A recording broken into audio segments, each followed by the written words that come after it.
Felix Harrow Investigates by Peter McIntosh. Narrated by Julian James and D.J. Jutler. Prologue. The Blackwood Estate stood as a symbol of grandeur and an architectural masterpiece. It had been home to the Blackwood family for generations, which was a dynasty of wealth and influence that had shaped industries, supported charities, and whispered into the ears of world leaders. At the centre of this empire was Richard Blackwood, who was a man of immense power and charm, and who was well known for his strategic brilliance and philanthropic efforts. His wife, Margaret Blackwood, was the picture of grace, and a woman whose elegance was matched only by her sharp intellect. Together they were the perfect couple, and often envied by many, but admired by all. Richard's brother, George Blackwood, was equally respected, although he preferred the quieter life of academia, and his pursuits were more focused on history and philosophy rather than business. Yet he remained an essential figure in the family, and a man whose wisdom and calm demeanour provided balance. Then there was Eleanor Blackwood, who was young, intelligent, and full of promise. At only 19 years old, she was already a star in the social circles of the elite, known for her kindness, wit, and striking beauty. With her chestnut brown hair, cascading in soft waves, and piercing blue eyes that seemed to see right through people, she was the kind of young woman who left an impression. Unlike many of her privileged peers, Eleanor was not only wealthy in material things, but also in spirit, possessing an insatiable curiosity and an unbreakable moral compass. The Blackwood family was untouchable, or so it seemed. They had power, happiness, and an empire built on loyalty. However, the Blackwoods were no ordinary rich family.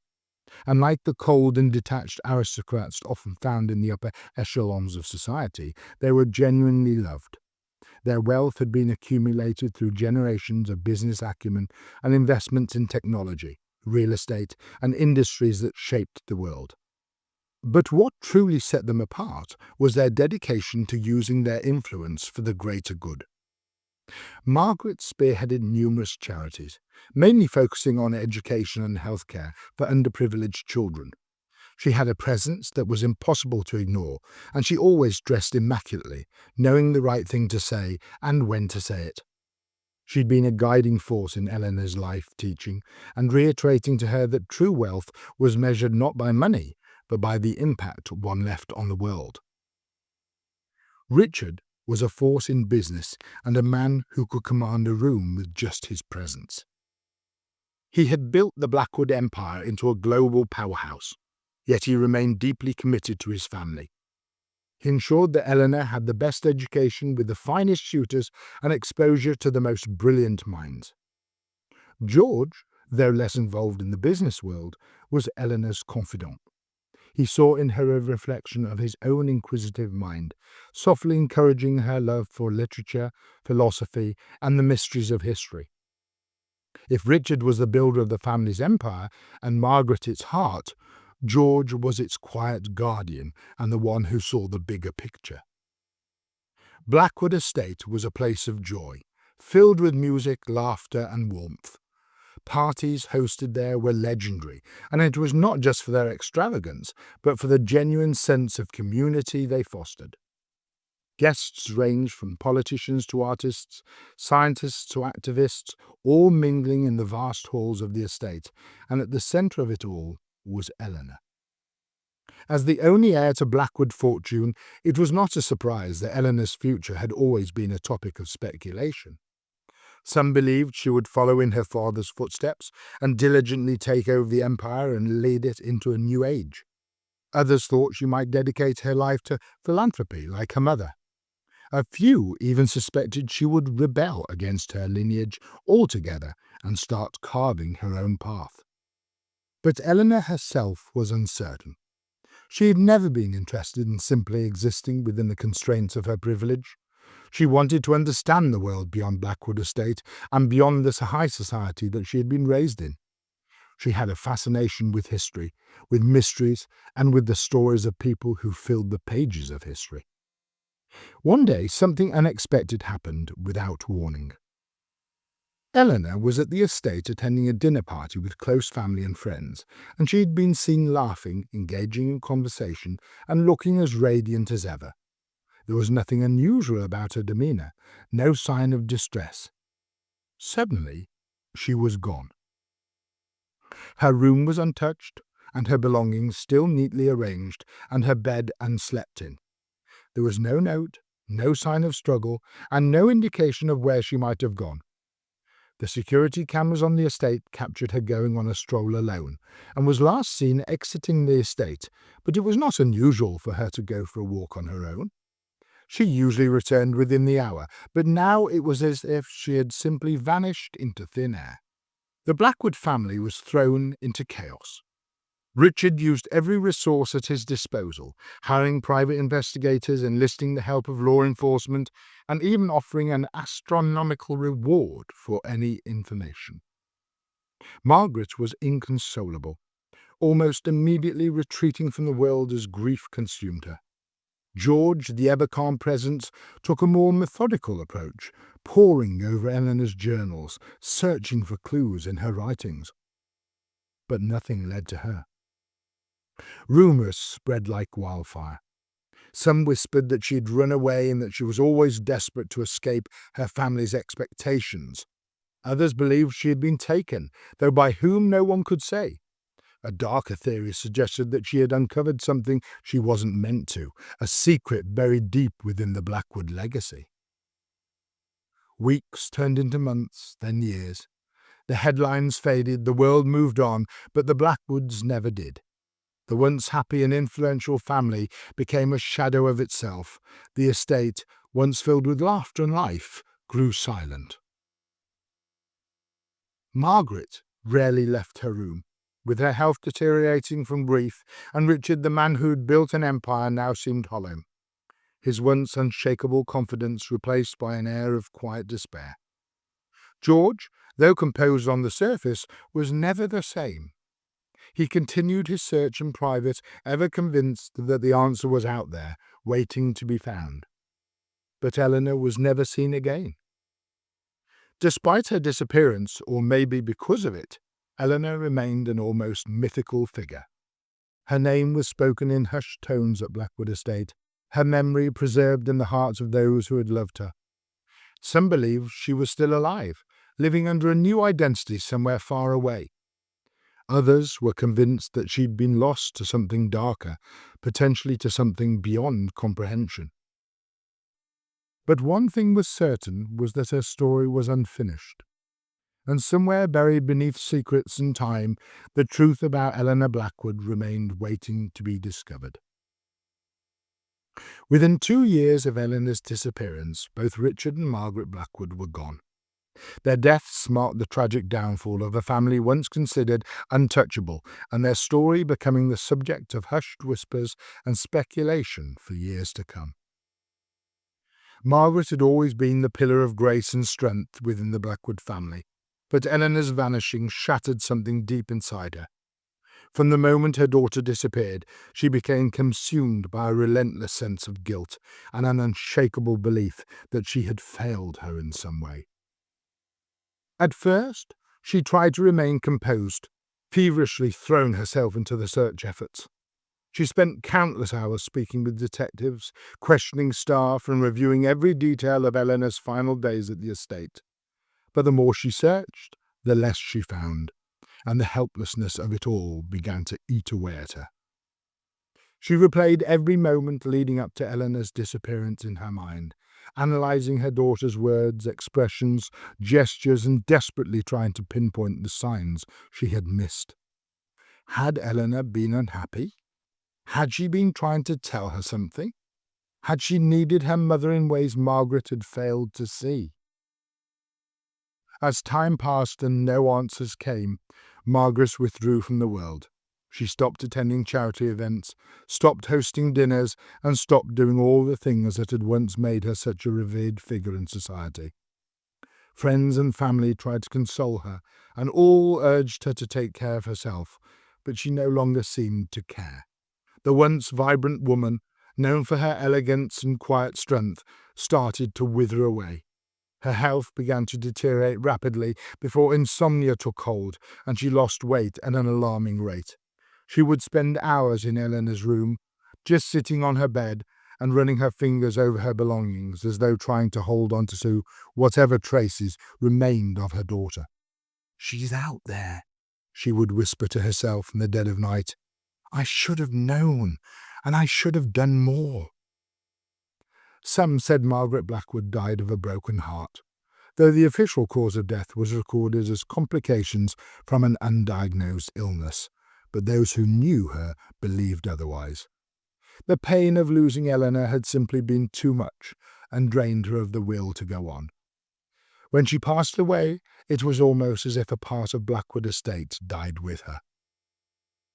Richard Blackwood had built an empire, but not even all his wealth and power could bring his daughter back. In the months following Eleanor's disappearance, he became a man possessed. He used every resource available, including private investigators, international agencies, and political connections, but no amount of money or influence uncovered the truth. At first, Richard handled the crisis like he did everything else, which was with unwavering determination.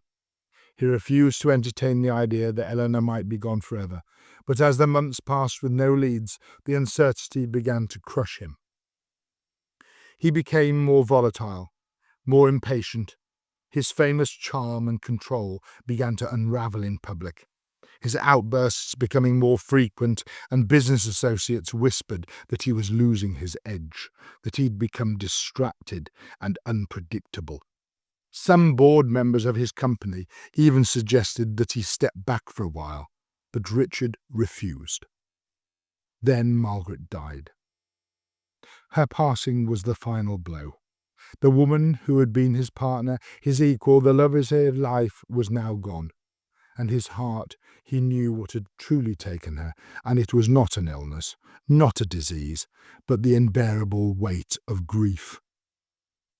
After her funeral, Richard stopped caring about appearances. He had no longer bothered with the business and started leaving much of it in the hands of trusted advisers. He stopped socializing, stopped speaking to press, and stopped playing the role of the indestructible titan of industry. He spent his days alone in his study, staring at photographs of his wife and daughter, drinking more than he ever had before.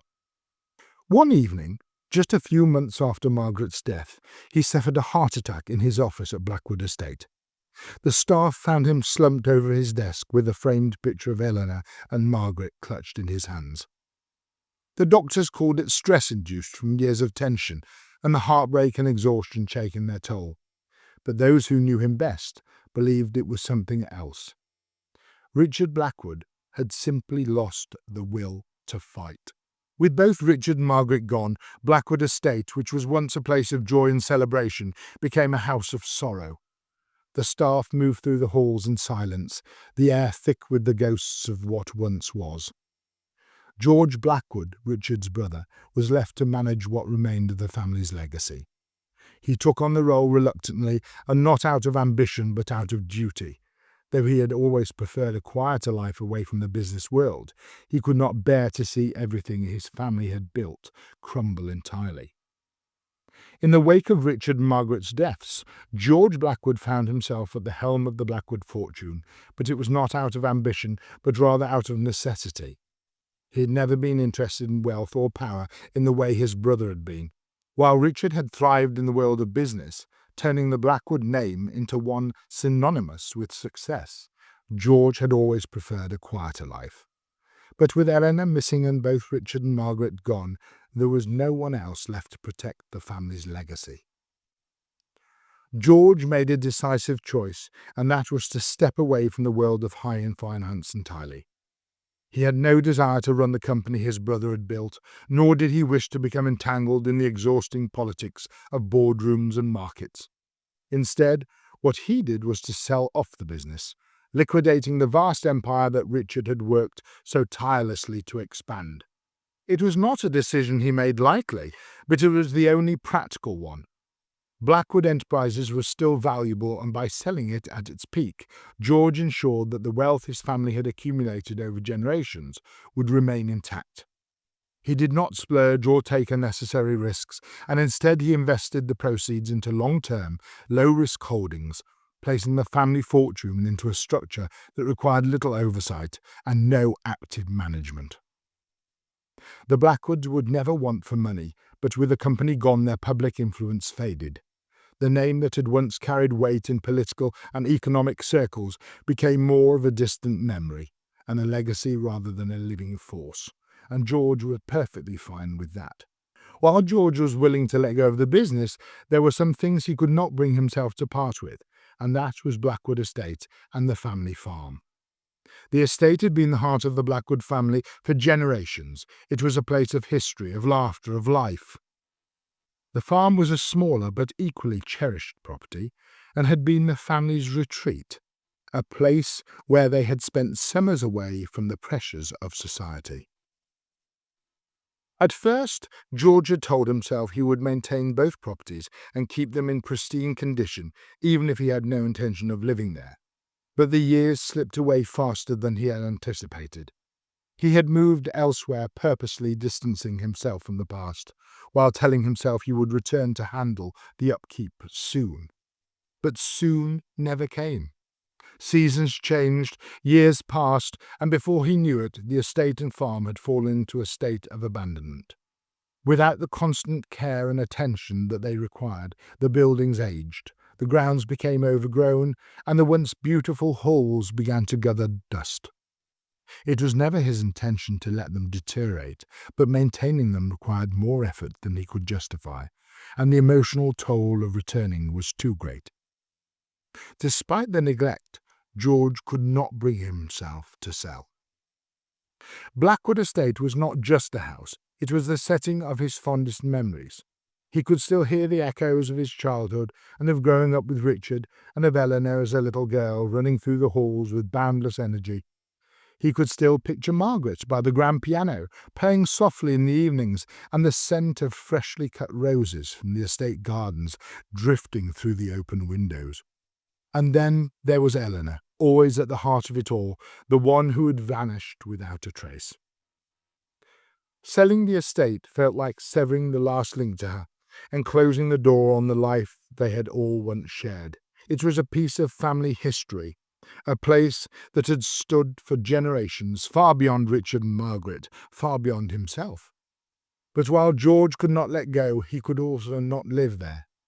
The empty halls felt too heavy with loss. The once grand estate, filled with light and laughter, now seemed to him like a mausoleum to a family that no longer existed. He had no desire to roam those halls alone, constantly haunted by the ghosts of memories he could never recreate. The same was true for the farm. It had been a sanctuary and a place where Eleanor had loved to ride horses, where summer picnics had once been filled with joy. Now it was silent, with nature slowly reclaiming what had been left unattended. Years passed, and the world around George moved on. Blackwood Estate remained untouched, with its grandeur fading beneath ivy and dust, now a forgotten relic of another era. Some in the nearby town whispered about it, calling it cursed, a place where tragedy had left its mark too deeply to be erased. Others saw it as a mystery, a once magnificent estate that now stood like a monument to something unfinished. And yet, despite its state, George still could not part with it. He held on to it, perhaps irrationally, as if waiting for a reason, or maybe as if waiting for Eleanor. Because deep down, even after all these years, he still hoped she might return. And if she ever did, Blackwood Estate would be there, waiting for her.